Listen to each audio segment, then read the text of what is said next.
This story is titled, Wife Cheated in Front of Our Son. So, I gave her a lesson. She will never forget.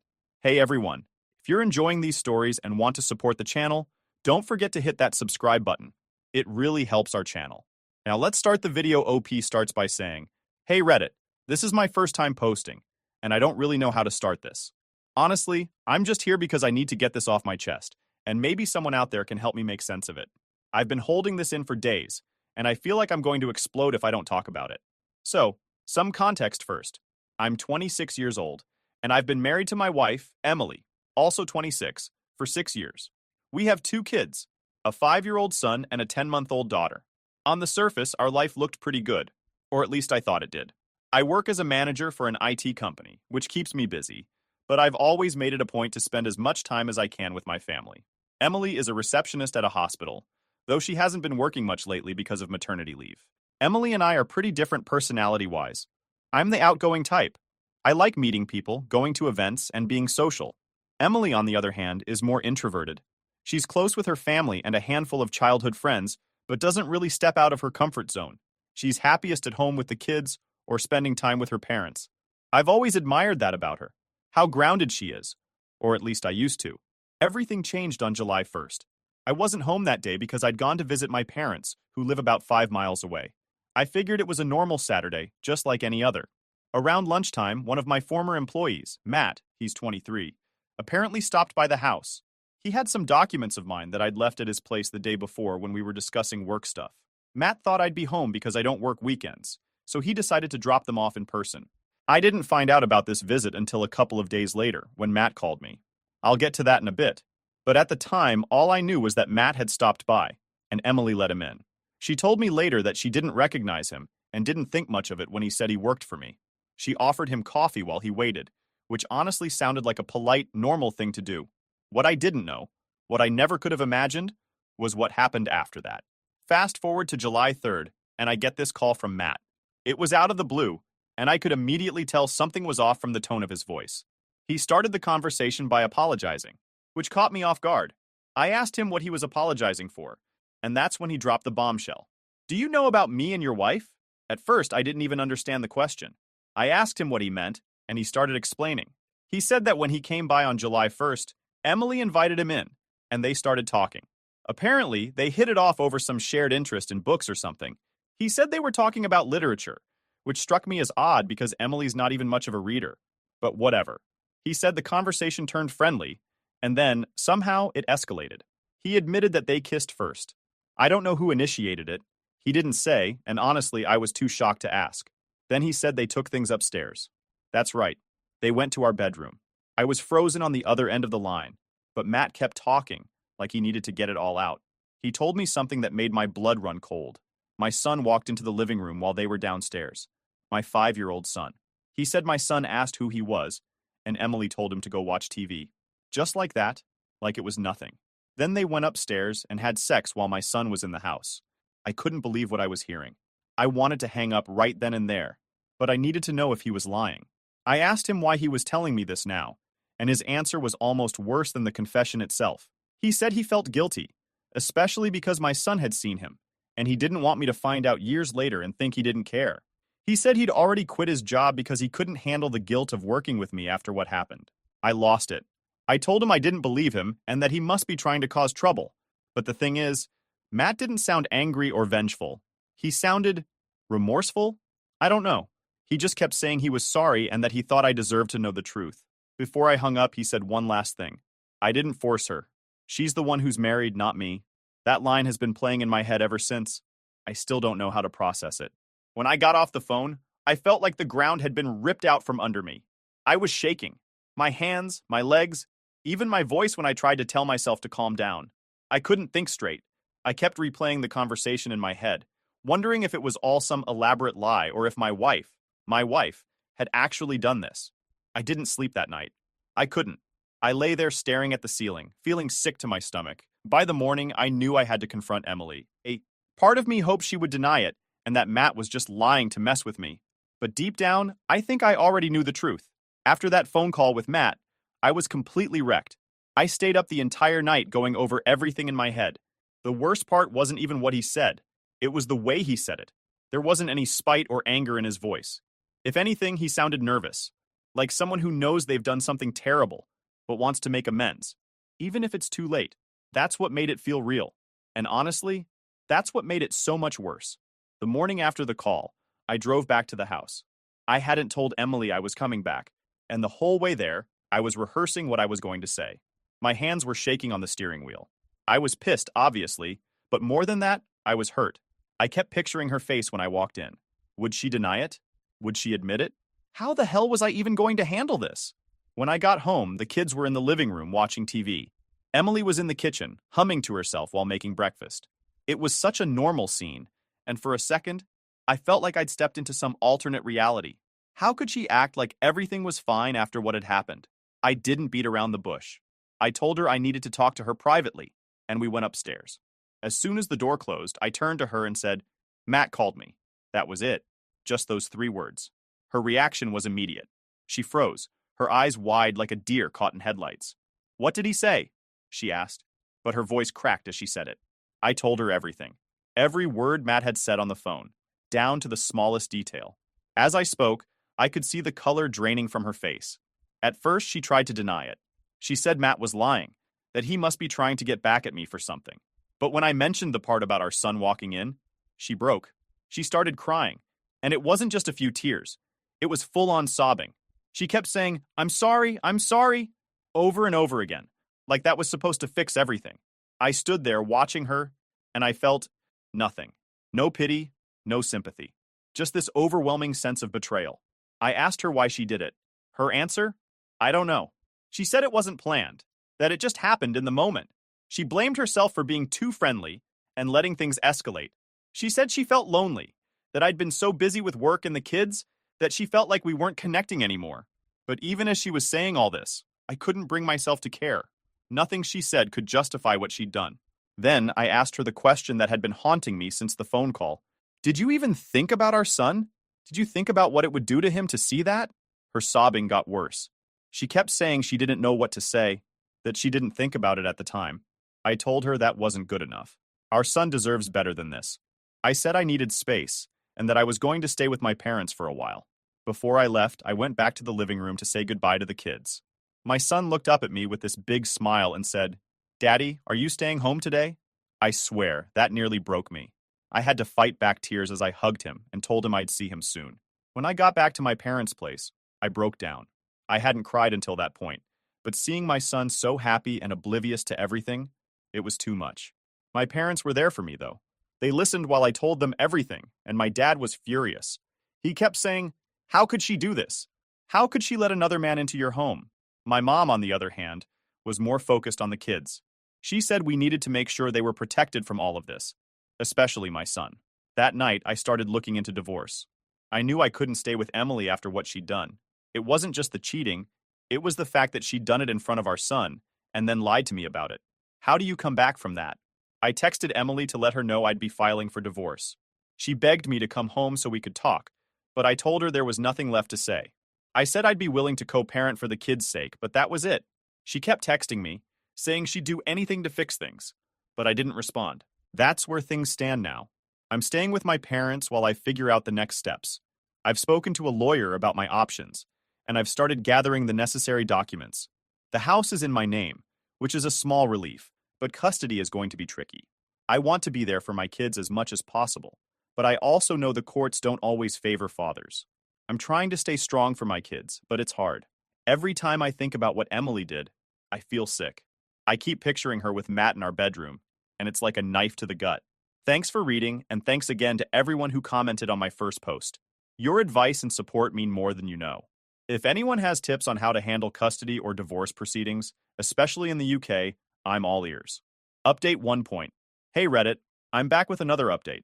If you've been following my story, first of all, thank you for the advice and support. I've read through so many comments, and while this whole thing is tearing me apart, it's comforting to know I'm not alone in dealing with this kind of betrayal. After I confronted Emily and decided to stay with my parents, things started to sink in. The initial shock and anger gave way to this deep, hollow feeling, like I'd lost a part of my life I thought was solid. I'd look back on moments from our marriage and question everything. Was this the only time she cheated? Or were there others I didn't know about? I kept trying to piece together signs I might have missed, but honestly, she hid this too well.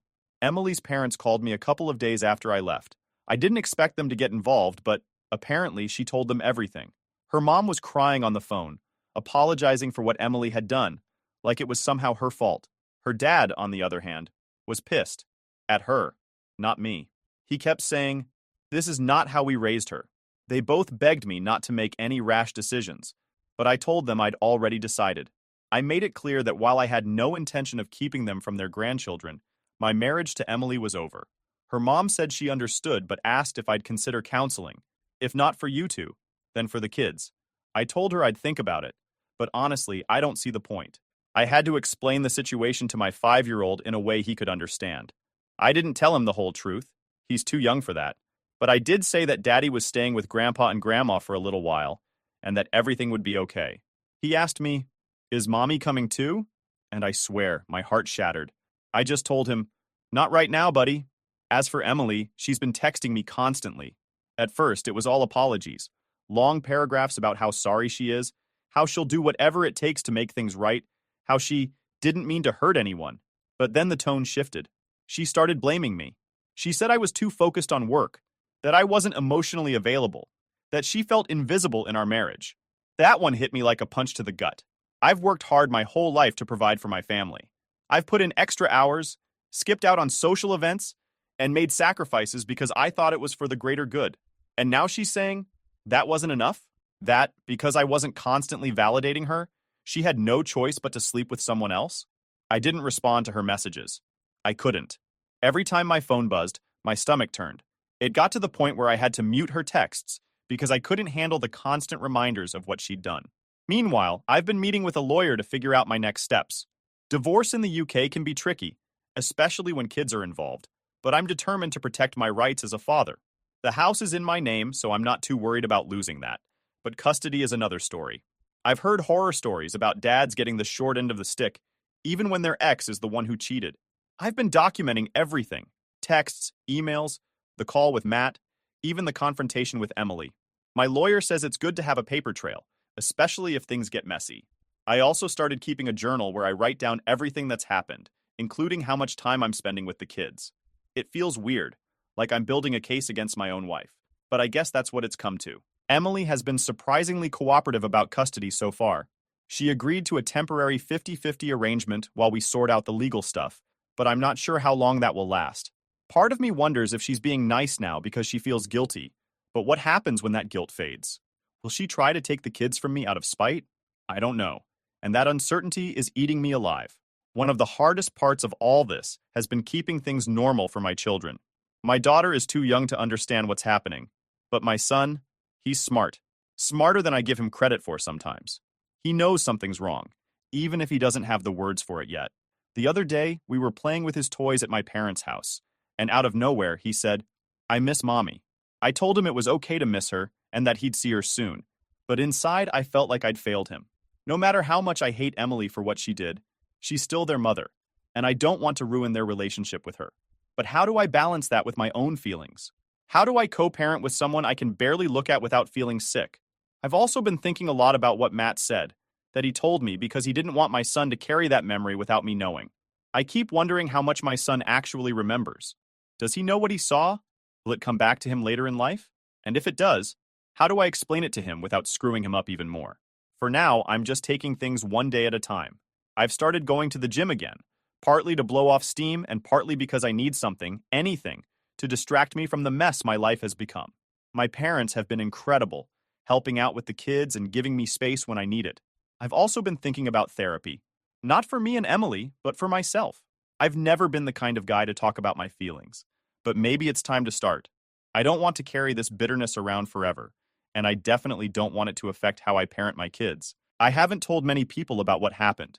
Just my parents, my lawyer, and a close friend I trust. It's embarrassing, you know? Admitting that your wife cheated on you, that she brought another man into your home, into your bedroom. It feels like a punch to the gut every time I say it out loud.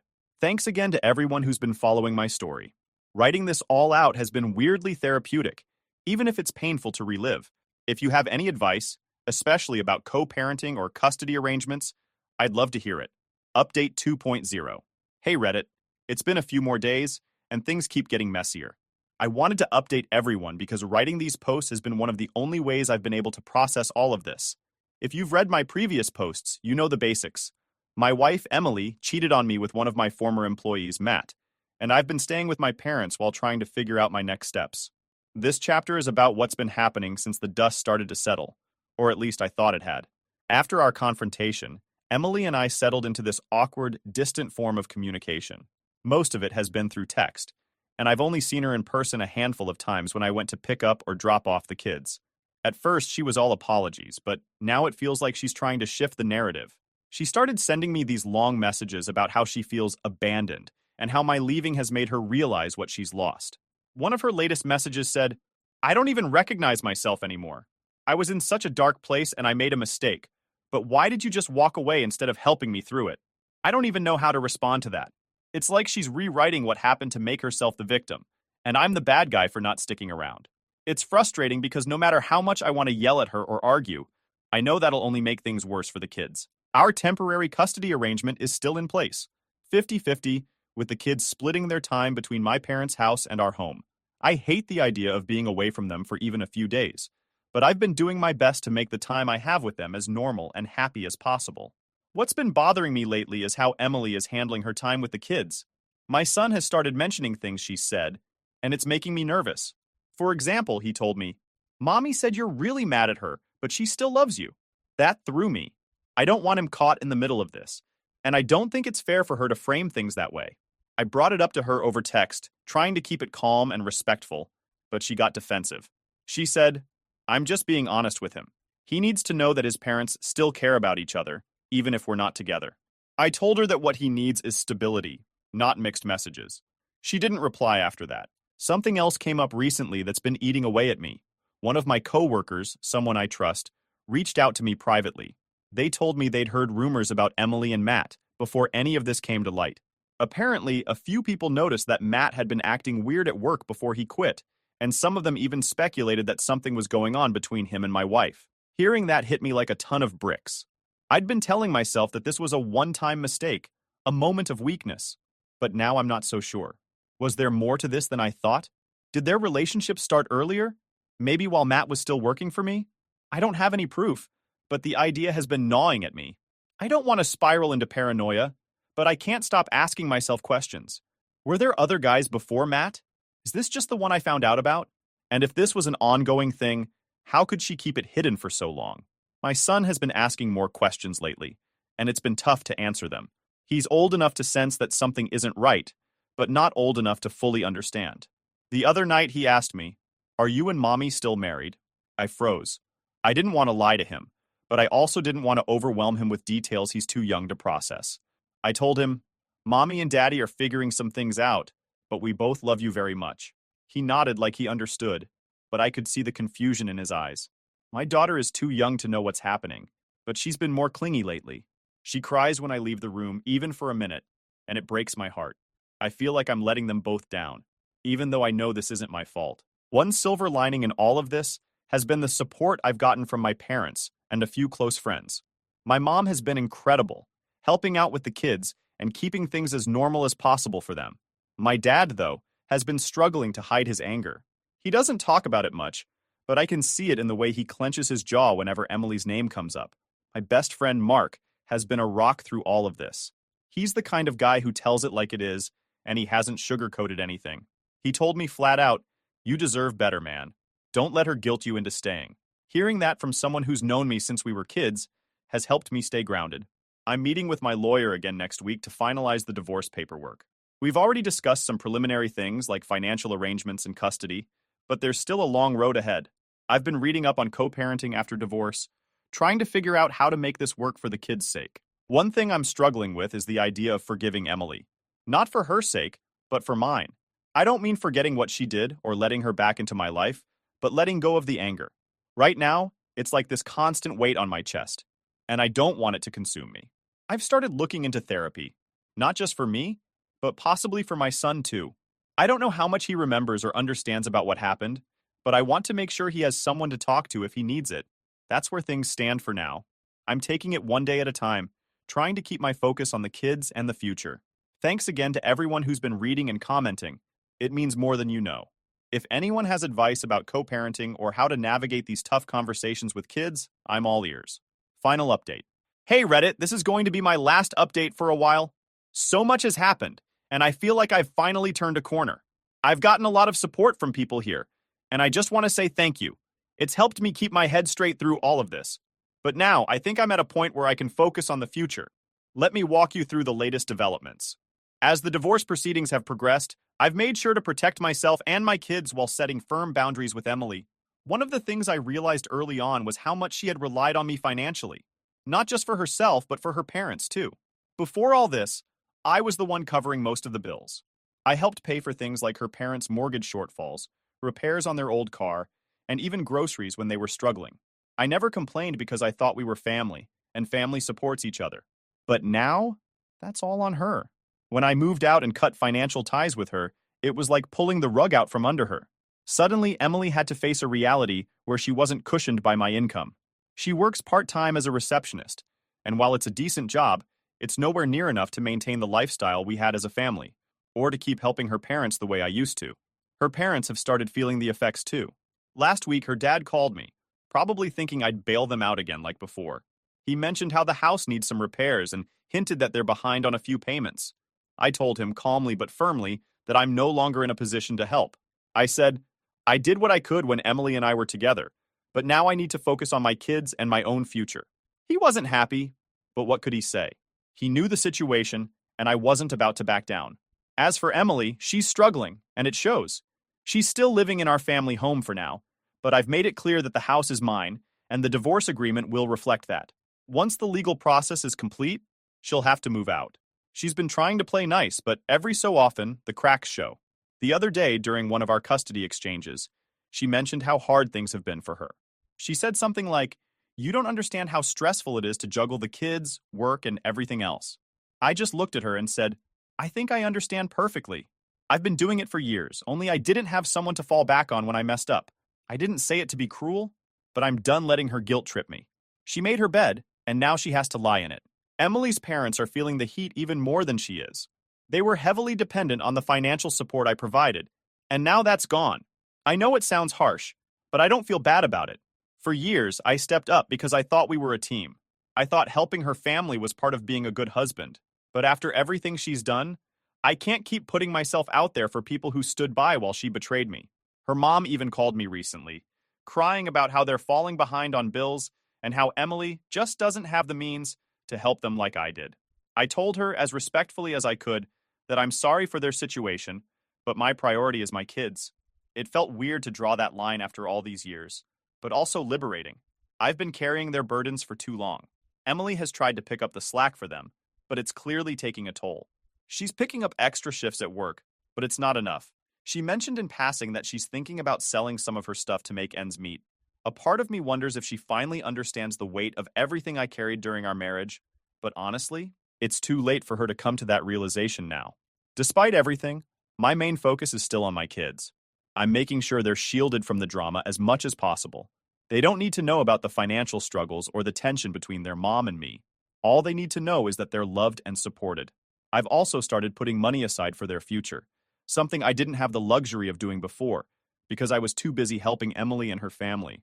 It feels good to know that I'm building something that will benefit them directly. My son has been doing better too. He's adjusted to the new routine, and we've fallen into a rhythm with our time together. I've been trying to make the most of it, whether it's helping him with his homework, taking him to the park, or just sitting with him and listening to his thoughts. He's such a smart, thoughtful kid, and I want to make sure he grows up feeling secure, no matter what happens between me and his mom. One thing I've learned through all of this is that you can't let people walk all over you. For too long, I put everyone else's needs ahead of my own, thinking it was the right thing to do. But now I realize that taking care of myself is just as important, especially if I want to be the best father I can be. Emily has been trying to get back into my good graces, even bringing up the idea of counseling again. But I've stayed firm in my decision. This marriage is over, and no amount of therapy is going to change that.